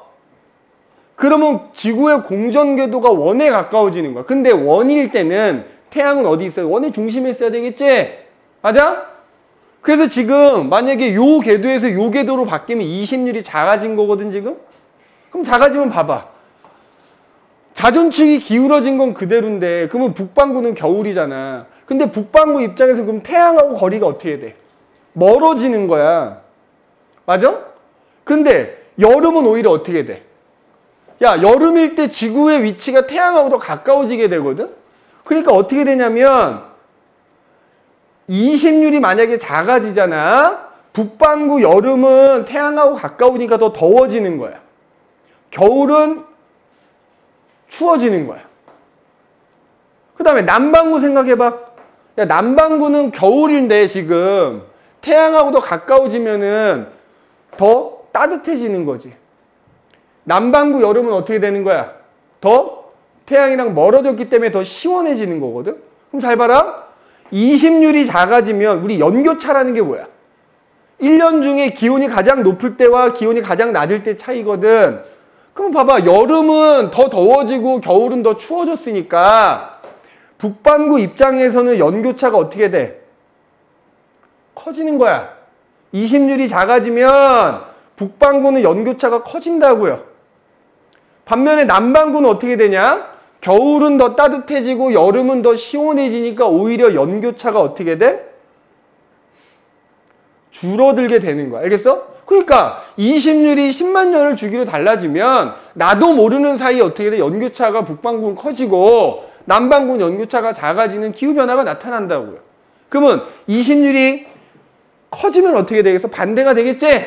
맞아? 그래서 이와 같이 이심률이 변하면 여기 자 요거 잘 기억해놔라. 아까 방금 얘기했다. 현재 북반구는 원일점에서 여름이고 근일점에서 겨울이기 때문에 만약에 이심률이 커지면 연교차가 줄어든다. 근데 나는 지금 요 그림 갖고 설명한 거지.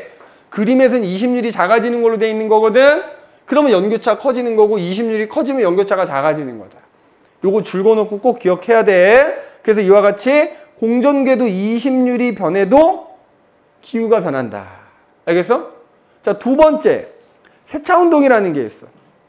자, 요거는 좀 시간, 기간, 주기도 기억을 해야 되는데 26,000년을 주기로 마치 팽이처럼 회전하는 걸 세차. 자, 무슨 얘기냐면 야, 얘들아, 지구가 자전축이 이렇게 있지 않니? 그러면 지구는 공전축을 중심으로 공전을 하기도 하지만 자전축을 중심으로 또 자전도 하거든? 근데 니네 팽이를 생각해봐. 팽이. 니네 팽이 돌려본 적 있냐? 요즘 팽이는 뭐 이렇게 뭐 총 같은 걸로 쏘더만 선생님 어렸을 때는 진짜 이런 팽이가 있어가지고 이렇게 이제 팽이가 있어가지고 여기다가 줄 같은 거 감아서 내가 이렇게 손으로 쫙 뿌려갖고 돌리는 거야. 그러면 팽이가 바닥에서 빙글빙글 돌 때는 얘가 그 팽이의 회전축이잖아. 이게 똑바로 서 있는 상태 팽이가 가만히 돌다가 팽이가 조금 죽을 때가 다 되면 어떻게 되지? 팽이가 도는 것도 도는 거지만 이 축 자체가 돌아버리지? 이런 식으로 어떻게 된다고? 팽이가 회전하는 와중에 그 와중에 뭐야? 이런 식으로 팽이 자체가 이 축 자체가 돌아버리거든. 축 자체가. 그것도 마찬가지야. 야, 그러니까 지구도 자전축이 이렇게 있으면 야, 실제로는 지구 자전축이 기울어져 있다고 그랬잖니. 이렇게 봐봐. 지구 자전축이 예를 들어서 이렇게 기울어져 있단 말이야. 그러면 그 상태에서 지구가 자전을 하는 것도 하는 건데 그 와중에 뭐야? 이 축 자체가 이렇게 회전을 해버린다고. 자, 그럼 어느 방향으로 회전하냐면 잘 기억해봐. 우리가 보통 지구가 자전축을 기준으로 자전하는 방향을 서에서 동 또는 반시계 방향이라고 하거든. 자전하는 방향은 반시계 방향인데 이 세차 운동은 무슨 방향? 시계 방향이야. 26,000년을 주기로 보다 시계 방향으로 돕니다. 알겠어? 이 세차 운동의 방향 써놔. 세차 운동의 방향은 무슨 방향? 시계 방향. 시계 방향. 26,000. 그러면 이제 이게 어려우면 이렇게 생각하면 돼. 자전축이 기울어. 야, 봐봐. 예를 들어 자전축이 지금 이렇게 기울어져 있는데 해봐. 이 가운데를 기준으로 자전축이 기울어진 방향이 그냥 이렇게 반대로 바뀌는 거라고 생각하면 돼. 세차 운동은 자전축의 기울어진 방향이 반대로 바뀌는 거다. 이건 몇 년이야 이거? 야, 26,000년이 주기라고 했으니까 이렇게 기울어져 있던 자전축이 이렇게 기울어지는 데는 몇 년 걸리는 거야? 13,000년 걸리는 거겠지, 승민아? 그러면 이렇게 자전축이 기울어진 방향이 반대로 바뀌어요. 그러면 물론 나는 못 느끼는 거야. 내가 13,000년 이상을 산다 하더라도 난 못 느끼는 거야. 그럼 이렇게 반대로 바뀌면 어떻게 되느냐? 해봐. 자, 물론 이게 동시에 일어나거든. 해봐라. 공전궤도 이심률도 변하고 지금 얘기한 세차운동도 일어나고 뒤에 동시에 일어나지만 우리가 세차운동만 설명할 땐 나머지는 안 변한다고 가정하는 거야. 그럼 봐봐. 야, 현재는 어떻다 그랬어? 현재는 지구가 타원 궤도를 돌면서 원일점에서 자전축이 태양 쪽으로 기울어져 있다 그랬지? 그래서 이때는 자, 원일점에 있을 때 북반구가 여름이고 근일점일 때가 겨울이라 그랬잖아. 그리고 남반구는 겨울이고 여기가 여름이라 그랬잖아. 근데 이 상태에서 만약에 세차운동만 일어나가지고 13,000년이 지났어. 그러면 지구 자전축이 원일점, 근일점 그대로인데 방향만 이렇게 바뀌어. 그럼 내가 무조건 뭐라 그랬니? 자전축이 태양 쪽으로 기울어져 있을 때가 북반구가 여름이라 그랬지? 야! 그럼 봐봐. 이때는 오히려 근일점에서 북반구가 뭐가 돼? 자전축이 태양 쪽으로 기울어져 있으니까 이때는 여기서가 북반구가 여름이 되는 거야. 겨울이 되는 거야. 그러면 남반구는 여름이고 겨울인 거거든? 그럼 잘 봐라. 이 세차 운동에 의해서 13,000년이 지나면 잘 봐. 북반구는 원래 원일점에서 여름이었는데 근일점에서 여름이 되면 같은 여름일 때 더 가까워진 거 아니냐? 그러니까 북반구는 여름이 오히려 더 어떻게 돼? 더워지지. 태양하고 가까워졌으니까. 자, 겨울 봐봐. 북반구는 현재 근일점에서 겨울이었는데 13,000년 후가 되면 원일점에서 겨울 되니까 겨울이 더 멀어졌거든, 태양이랑. 겨울은 더 어떻게 돼? 추워져. 겨울은 더 추워지는 거야. 그러면 연교차가 어떻게 되는 거야? 여름은 더 더워지고 겨울은 더 추워졌으니까 연교차가 어떻게 돼? 더 현재보다 커지게 되는 거지. 기후 변화인 거야. 자, 남반구는 어떻게 되냐? 남반구. 해봐. 남반구는 여름이 어떻게 해? 야, 남반구는 지금 봐봐. 근일점에서 여름이었거든? 근데 13,000년 후가 되면 원일점에서 여름 되니까 여름이 더 멀어지지. 그러니까 여름이 더 시원해져요. 나도 모르는 사이에 여름 최고 기온이 좀 내려가는 거야. 반면에 겨울은 어때? 겨울은 어때? 야, 남반구 원일점에서 겨울이었거든. 근데 근일점에서 겨울 되거든? 그러면 겨울이 더 가까워졌지, 태양하고. 겨울이 더 따뜻해져. 그러니까 북반구가 연교차가 커진다 그러면 오히려 남반구는 연교차가 어떻게 돼? 여름은 시원해지고 겨울은 좀 따뜻해지니까 연교차가 줄어들지. 자, 아까 위에 뭐라 그랬냐? 야, 얘들아. 종합하면 해봐. 지금으로부터 13,000년이 지나고 그 다음 위에 거 종합하면 20률이 만약에 뭐하게 되면? 작아지면. 북반구 연교차 커지고 남반구 연교차 작아지는 거지? 지금 합쳐서 얘기한 거야. 그래서 이와 같이 세차운동이 일어나더라도 어떻게 된다? 기후가 변할 수 있다. 세차운동은 쉽게 얘기하면 뭐다? 지구 자전축이 기울어진 방향이 반대로 바뀌는 거다 라고 생각하면 됩니다. 그래서 요거 꼭 외워놔야 돼. 세차운동에 의해서 13,000년이 지나고 공전궤도 20률이 작아지면 북반구하고 남반구는 둘 다 이렇게 된다. 북반구는 연교차가 커지고 남반구는 연교차가 작아지고. 알겠어? 자, 그 다음에 세 번째로는 지구 자전축의 기울기가 변해. 자, 여기도 뭐 이런 말 나와 있지. 세차운동에서도 보면은 세차운동의 영향만 고려한다면 13,000년 후에는 북반구는 연교차가 커진다. 그럼 남반구는 연교차가 작아진다. 라는 거 지금 써줬다. 승민 이거 써놨냐? 좀 써놓도록 합시다. 자, 썼어? 썼어? 혼내는 게 아니라 썼냐고 물어보는 거야. 머리 쥐어뜯는다고 해서 시간이 빨리 가진 않아. 열심히 쓰고 열심히 듣다 보면 시간이 후딱 간다. 자, 그 다음에 이번엔 지구 자전축의 경사가. 자, 해봐. 여기 지금 그림에도 나와 있지만 지구 자전축이 말이야.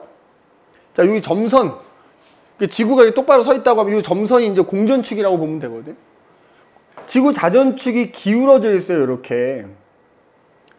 이게 몇 도가 기울어져 있냐면 현재는 23.5도가 기울어져 있거든. 근데 여기 지금 그림에 나오는 것처럼 야, 그 자전축이 기울어진 정도가 더 많이 기울어졌다가 혹은 더 이게 이 기울기 자체가 변한데 몇 도에서 몇 도 사이로 21.5도에서 24.5도 사이로 그 기울기가 더 커졌다 작아졌다 변하더라는 거야. 얼마를 주기로? 약 41,000년을 주기로 변한대. 알겠어? 자, 그러면 이때 봐봐. 지금 23.5도인데 해보세요. 이게 만약에 기울기가 더 커진다고 해봐. 자, 자전축의 기울기가 현재보다 더 커진다고 가정을 하자. 얘만 커졌어. 나머지 세차운동 그다음에 20년 이런 건 고려하지 않고 기울기만 지금 변한 상황이라고 봐봐. 얘 봐봐. 그림 잘 이해해야 돼. 지구가 이렇게 있어. 야, 질문이야. 그림은 어떻게 나올지 모르는 거니까 잘 보세요.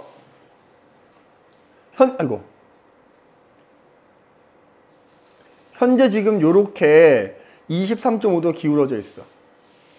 자, 근데 예를 들어 태양이 이쪽에 있어. 자, 이거 우리나라 기준으로 여름이야, 겨울이야? 그림이 어떻게 나오든 기울어진 게 태양 쪽이면 여름이거든. 잘 봐라.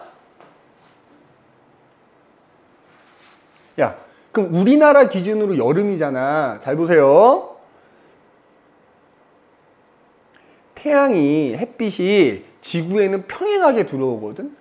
이 거리에 비하면 지구 되게 작기 때문에 북극이나 남극이나 여기나 태양빛은 평행하게 들어오는 거야. 그러면 이렇게 여름일 때는 햇빛이 어떻게 들어오냐면 이렇게 들어오거든. 지금 위도로 따지면 23.5도인 지역의 수직으로 들어와. 그러니까 여기가 제일 뜨거워. 우리나라 물론 그거보다 야, 니네 요게 위도거든. 요게 적도랑 이루는 각이 위도니까 우리나라는 그거보다 조금 더 위쪽에 있겠지. 요게 요쯤에 있어. 요쯤에. 그럼 우리나라 기준으로는 어쨌든 햇빛이 이제 요렇게 들어와. 요 각도로 들어와. 자, 그런데 해봐. 승민아, 이 그림에서 이 기울어진 게, 자, 요게 우리나라 지면이야. 우리나라 지면에 대해 햇빛이 지금 이렇게 들어오고 있거든. 근데 이 상태에서 기울기가 더 커져. 그러면 이 지면이 이렇게 더 커지거든. 즉, 요 각이 커져, 요 각이. 야, 자전축이 좀 더 이렇게 기울어지는 게 커지면, 이 우리나라 지면도 약간 태양 쪽으로 더 누워버리기 때문에 지면이 이렇게 더 커지거든? 더 태양, 그러면은 지면하고 태양빛하고 이루는 각도가 태양의 고도야. 이게 크면 햇빛 많이 받는 거라 생각하면 돼. 그러니까 자전축의 기울기가 커지잖아. 그럼 우리나라가 북반구니까 북반구 여름은 지금보다 어떻게 된다? 더 더워진다는 얘기야. 맞아? 더 더워진다는 얘기입니다. 그 다음에 이번에는 자, 겨울인 상황을 얘기해봐. 겨울이면은 우리 이렇게 기울어져 있거든. 이렇게. 여기가 이제 북극. 그치? 자전축 기울기가 반대로 기울어져 있어. 자, 요게 23.5도인데 그럼 자, 이때는 해봐. 이때는 햇빛이 어떻게 들어올까? 마찬가지로 평행하게 들어오니까 이렇게 들어오거든. 이렇게. 그지? 이렇게 들어올 거야. 그러면 마찬가지로 우리나라가 한 요쯤에 위치하고 있다고 치면 우리나라 기준으로는 햇빛이 지금 요렇게 들어오니까 여름일 때보다 요 각도가 지금 작아지거든. 내가 지금 좀 잘못 그린 것도 없지 않아 있긴 한데. 근데 이 상태에서 자, 기울기가 이쪽으로 기울어져. 그러면 각도가 더 커지는 거거든. 24.5도가 되잖아. 그러면 이거가 이렇게 되거든. 얘가 이렇게 된단 말이야. 이 지면이 약간 태양의 반대쪽으로 누워버리니까 이렇게 돼. 그럼 이 각도가 어떻게 돼? 작아진 거야. 맞지? 작아진 거야. 지면하고 햇빛이 이루는 각도가 작아지면 고도가 낮아졌다 이렇게 얘기하는 거고, 그러면 단위 면적당 받는 태양의 에너지가 줄어들어. 결론은 겨울일 때는 자전축 기울기가 커지면 오히려 더 추워진다는 얘기야. 그러면 북반구는 자전축의 기울기가 커지면 연교차가 어떻게 된다는 얘기야? 더 커진다는 얘기입니다. 알겠어? 남반구는 어떨까? 남반구는. 승민아, 남반구는 어떨까? 내가 왜 남반구 얘기를 하냐면 니네 대부분 참고서에는 북반구만 나와. 근데 니네 학교 시험에서 남반구 물어본다니까? 그럼 남반구도 우리가 따져봐야 돼. 자, 지금 일단 요 그림이 있으니까 지금 이게 북반구 겨울이라면 남반구는 뭐야? 여름이지? 자, 남반구 여름 어떻게 돼? 지금보다 자전축의 기울기가 커지면, 자, 예를 들어서 남반구에서 요 지역, 요 지역. 햇빛이 이렇게 들어오고 있을 거고, 이제 남반구니까, 아니다, 미안하다. 그림 다시 그릴게. 내가 잘못했네. 자, 지구가 이렇게 있고 지금 이렇게 자전축이 기울어져 있어. 그러면 적도는 여기가 되거든. 그래서 햇빛은 적도 아래쪽 23.5도를 이렇게 비추게 돼. 이쪽으로 23.5도가 기울어져 있기 때문에. 그래서 아까 얘기했듯이 우리나라 같은 경우에 뭐 여기가 된다 그러면은 우리나라 지면이 요건데 햇빛이 지금 이렇게 들어오니까 여름보다 햇빛이 적게 들어오고 있어. 근데 그 상태에서 얘가 기울어지면 이게 더 기울어지니까 이 각도가 더 줄어들어서 겨울이 더 추워지는 거야. 그럼 남반구는, 자, 남반구. 예를 들어서 여기가 지금 적도니까, 이제? 여기가 적도니까, 뭐 남반구에서 요 지역이라고 해보자, 요 지역. 적도 아래쪽이 남반구잖아. 그러면, 그러니까 여름이거든, 지금? 그러면 이 상태에서, 자, 남반구는 햇빛이 지금 이렇게 들어오고 있는 상태거든? 자, 근데 마찬가지로 그 상태에서, 그 상태에서 남반구가 이렇게 기울어지면 얘는 이렇게 커지게 되거든. 왜냐면 얘가 더 올라가거든. 얘가 더 올라가면은 요 지역이 이렇게 더 위로 올라가니까, 얘가 더 커져. 여름 더 더워져. 요 그냥 결론만 얘기할게. 승민아. 남반구는 여름 더워져. 자, 남반구도 겨울 어떻게 되냐면 더 추워집니다.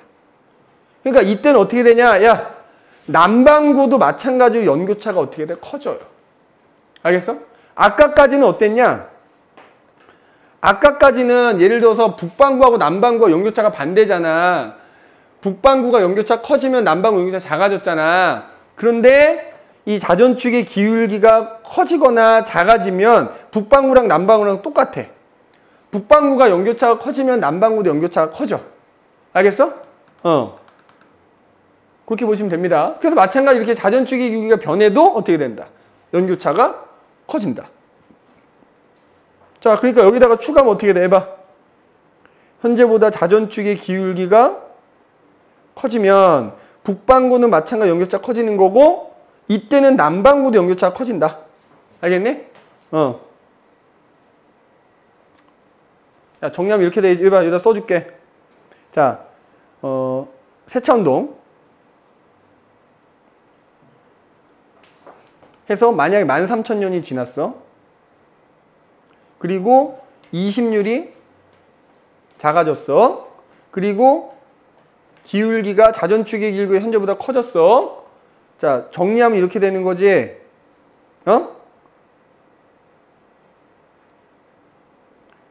북반구의 연교차, 남반구의 연교차 어떻게 된다고? 커지고 작아지고 커지고 작아지고 커지고 커지고 이렇게. 알겠어? 요거가 종합하면 이렇게 되는 거야. 그래서 이렇게 세차운동이나 20률 변화나 기울기 변화에 의해서 연교차가 커지거나 작아지면서 기후가 변한다 이 말이에요. 알겠니? 이렇게 기억을 해두시면 좋고요. 그 다음에 또 하나는 뭐냐? 태양활동의 변화야. 이 지금 천문학적 요인이잖아. 특히 니네 태양 표면이 대략 6000켈빈 정도 된단 말이야. 근데 그 표면 온도가 6000켈빈 정도 되는데 그 표면 중간중간에 보면 태양이 어마어마한 자기장에 의해서 그 표면 아래에서 대류가 일어나지 못하는 부분이 있어요. 그것 때문에 표면 온도가 다른 데보다 한 2000도 정도 낮게 보이는 흑점이라는 부분이 있거든. 흑점. 야, 이렇게 보면 돼. 태양 활동이 활발할수록 우리 지구에서 관측했을 때 보이는 흑점이 많이 보이거든. 예. 태양 활동이 활발하다는 거는 그만큼 태양의 또 자기장이 강해지는 거야. 그럼 자기장이 강해지면 그것 때문에 표면 아래에서 대류가 제대로 못 일어나는 부분이 늘어나. 그 결과 지구에서 관찰되는 흑점의 수가 늘어나. 그럼 이렇게 흑점 수가 늘어났다라는 건 어쨌든 태양 활동이 활발해진 거잖아. 그러면 그 결과 뭐 태양에서 뭐 플레어 같은 것도 많이 일어나고,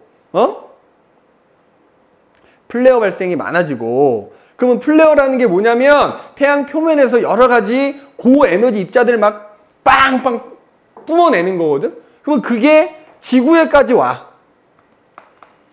지구에까지 와서 뭐 자기 폭풍을 일으키기도 하고, 뭐 인공위성 고장을 일으키기도 하고, 통신 장애를 일으키기도 하고 이렇게 돼. 게다가 태양 활동이 많아졌다는 건 그만큼 태양에서 뭐야? 방출하는 에너지 양이 또 늘어난다는 의미도 되거든? 응? 방출하는 에너지 양이 늘어난다는 얘기도 돼. 그러면 결국에는 동일한 거리가 떨어져 있는 지구에서 우리가 받는 태양 에너지 양이 많아지는 거 아니냐? 그래서 여기 보면 흑점수가 어쨌든 태양 활동의 정도를 나타내 준다. 그제? 그래서 흑점수가 적은 시기에는 태양 활동이 약하고 태양 복사 에너지 방출량이 적기 때문에 기본적으로 지구의 기온이 좀 낮을 거고 반대로 흑점이 많이 보이면 태양 활동이 활발한 거다. 태양에서 방출한 에너지가 많으니까 그만큼 뭐야? 태양 복사 에너지 받는 태양 복사 에너지량도 많으니까 기온이 올라갈 거다 이거거든. 그래서 실제로 과학자들이 여기 봐봐. 1600년대부터 뭐 1900, 한 뭐 60, 70년대까지에 관찰된 흑점수를 이렇게 그래프로 나타내 본 거야. 그랬더니만 지금 여기 봐봐. 1650년대부터 대략 1700년대 초반까지는 흑점이 거의 관측되지 않던 시기가 있더래. 그럼 방금 얘기한 것처럼 태양 활동이 거의 없었단 얘기지? 근데 그때 지구에서 뭐야? 약간 소빙하기라고 부를 정도로 기온이 낮았던 시기가 이어졌단 말이야. 알겠니? 그러니까 요 얘기가 설명이 되겠지. 흑점이 매우 적으면 그만큼 태양 활동이 약하다는 얘기고 태양 에너지 방출량이 적어서 지구의 기온이 낮을 텐데 실제로 요 기간 동안에 지구의 평균 기온을 따져보니까 소빙하기라고 부를 정도로 기온이 낮았던 시기가 있었더라 이 말이지. 그래서 이 태양 활동도 지구의 어떤 기후변화에 영향을 끼치더라 하는 얘기입니다. 자, 그 다음에 이제 자연적인 요인 중에 두 번째 내적 요인이라는 게 있어. 말 그대로 뭐야? 지금까지 위에 얘기했던 거는 지구 외적으로 어떤 변화잖아. 지구 내적 요인 말 그대로 지구 내부에서 일어나는 자연적인 활동들. 대표적인 게 뭐가 있다고? 화산 활동. 야, 특히 화산 활동이 지금도 우리나라는 없지만 전 세계 곳곳에서 실제로 화산 폭발이 일어나고 있는 곳들이 많잖아. 화산 폭발이 일어나면 특히 많은 양의 화산 가스들이 나오고 특히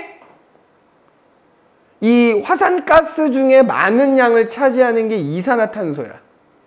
이산화탄소 배출이 늘어나고요. 그 다음에 화산재라는 게 굉장히 많이 방출돼. 그럼 니네 화산재는 어때? 야, 얘가 굉장히 가볍기 때문에 대기 높은 곳까지 올라가. 그러면 걔가 높은 곳에 오랫동안 떠 있으면서 뭐를 차단해? 햇빛을 차단해. 그러면 그 결과 어떻게 되겠어? 일시적으로 지구의 기온이 내려간다고요. 자, 그럼 봐라. 화산 활동에 의해서 이산화탄소가 많이 나오면 얘는 오히려 온실효과를 유발하기 때문에 물론 수증기가 제일 많아. 화산가스 중에 가장 많은 양을 차지하는 건 수증기고 그 다음에 거기에 이산화탄소도 들어있는데 걔네들은 공통적으로 온실효과 유발할 수 있기 때문에 뭐 얘네들에 의해서 기온이 올라갈 수도 있는 거고 반대로 화산재는 높은 곳에서 오랫동안 떠 있어서 햇빛을 차단하니까 오히려 뭐야? 반사율을 증가시킨다 이렇게 돼 있지. 화산재 때문에 햇빛이 반사된다고. 그럼 지면에 도달하는 햇빛이 적어지니까 기온이 낮아진다. 야, 반사율이라는 말하고 투과율이라는 말 좀 잘 기억해놔라. 반사하는 말 그대로 반사하는 정도고 투과율은 통과하는 정도잖아. 반대겠지? 반사율이 높으면 투과율은 낮겠지? 화산재가 그런 역할을 해서 지표면의 기온을 일시적으로 떨어뜨린다고. 근데 실제로 역사적으로 대규모의 화산활동은 지표면의 기온을 떨어뜨린 요인이 됐었대. 야, 여기 기온 편차 나오면 이거 아까 뭐라 그랬어? 기온 편차는 뭐라고? 내가 관측한 기온에서 평균 기온 뺀 거기 때문에 여기 봐봐. 기온 편차가 플러스 값이 나온다라는 건 기온이 높아졌다는 걸 의미하는 거고 기온 편차가 마이너스 값이 나온다는 건 뭐지? 평균 기온보다 기온이 하락했다는 걸 의미하는 거야. 자, 그래프 봐봐. 그래서 지금 1990년대부터 뭐 한 2000년대, 1991년, 2년까지 야, 기온 편차를 따져봤는데 요때 말이야, 요때 필리핀에 가면 피나투보 화산이라는 아주 큰 대규모의 활화산이 있거든. 이때 피나트포 화산이 분출을 한 거야. 그 분출한 이후에 기온 편차를 따져보니 플러스 값에서 마이너스 값이 확 내려가지. 화산 분출을 기점으로 확 내려갔잖아.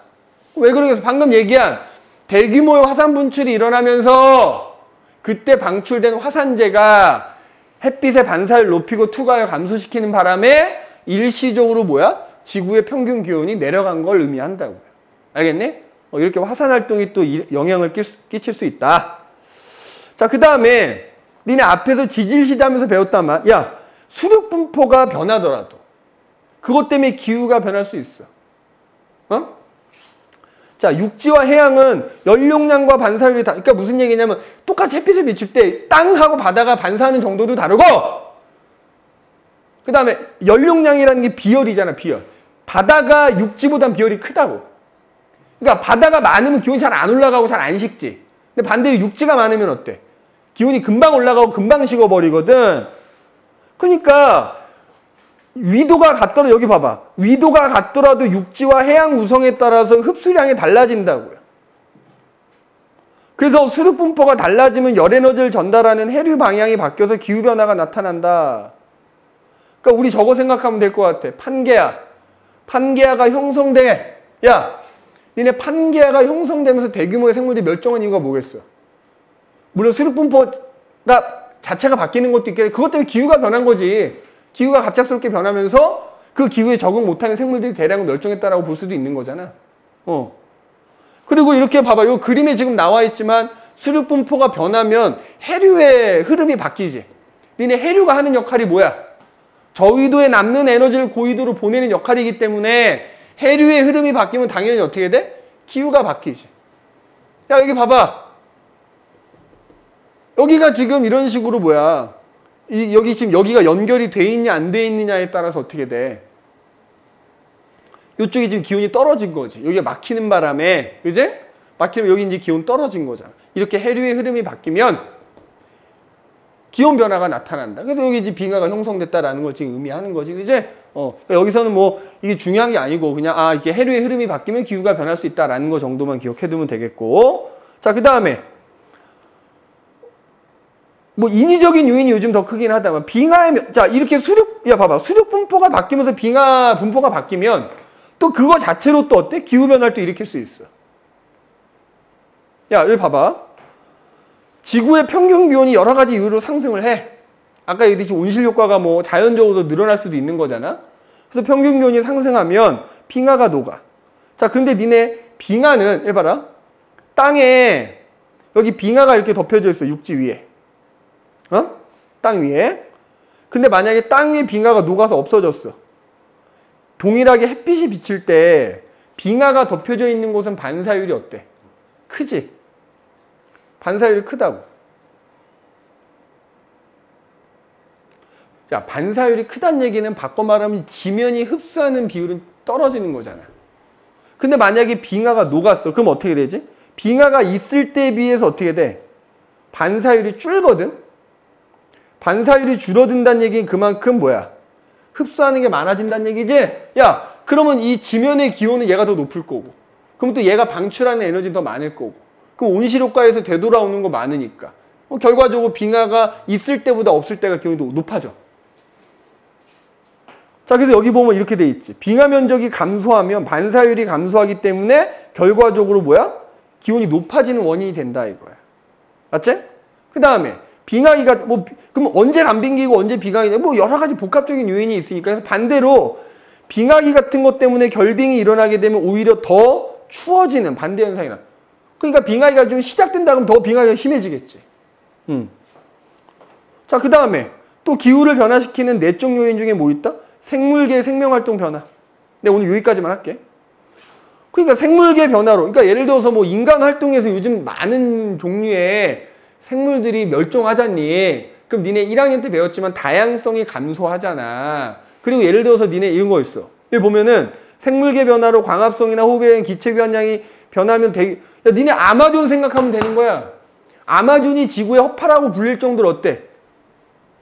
이 지구에서 필요한 산소의 대부분을 공급해준 역할을 하는데 걔네가 광합성을 하면서 인간들이 그걸 개발한답시고 지금 이 순간에도 여의도 면적이 몇 배씩 사라지고 있잖아. 그러면 그 숲이 사라지면 걔네들이 광합성에 의해서 방출하는 산소량이 감소하겠지. 또 그리고 걔네들이 광합성한다고 이산화탄소를 흡수를 하는데 그 양이 줄어들겠지. 그러면 예를 들어서 숲이 줄어들어서 걔네가 흡수하는 이산화탄소 양이 줄어들면 반대로 공기 중에 이산화탄소가 많아지니까 온실효과가 더 심해져. 지구의 기온 올라갈 수 있고 성분 자체가 변할 수 있겠지. 지금 그 얘기하는 거예요. 그죠? 그 다음에 뭐 생물 대사 과정에서 방출되는 자, 뭐 이거 농담 반 진담 반은 그런 얘기 있지. 우리가 육식을 많이 하지 않니?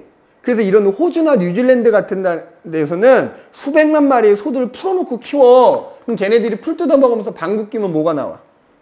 메탄가스 나오는데 이 나중에 이제 우리 온실효과 얘기하겠지만 메탄가스가 이산화탄소보다 온실효과에 미친 영향이 훨씬 크거든. 그럼 그것 때문에 온실효과가 더 심해지거나 유발되면 기온이 또 올라갈 수 있는 거야. 그래서 이렇게 생물계의 생명활동 변화로 인해서도 그러니까 여기서 뭐 내가 인위적인 거 얘기하긴 했다만 자연적으로도 이렇게 생물계 변화가 일어나면 결국 이 광합성이나 호흡에 의한 그게 달라지니까 그것 때문에 대기 조성 달라질 수 있고 그 다음에 이런 것들에 의해서 또 온실효과가 나타나면서 또 기온이 달라질 수 있다라는 그러니까 인위적인 요인은 배제하고 얘기하더라도 자연적으로도 이런 현상이 일어날 수 있다는 얘기. 알겠지? 그래서 우리가 지구의 기후가 변하는 자연적인 요인에 대해서 살펴봤고요. 다음 시간에 인위적인 요인부터 지구 온난화 얘기까지 쭉 이어서 하도록 하겠다. 알겠지? 오늘 여기까지.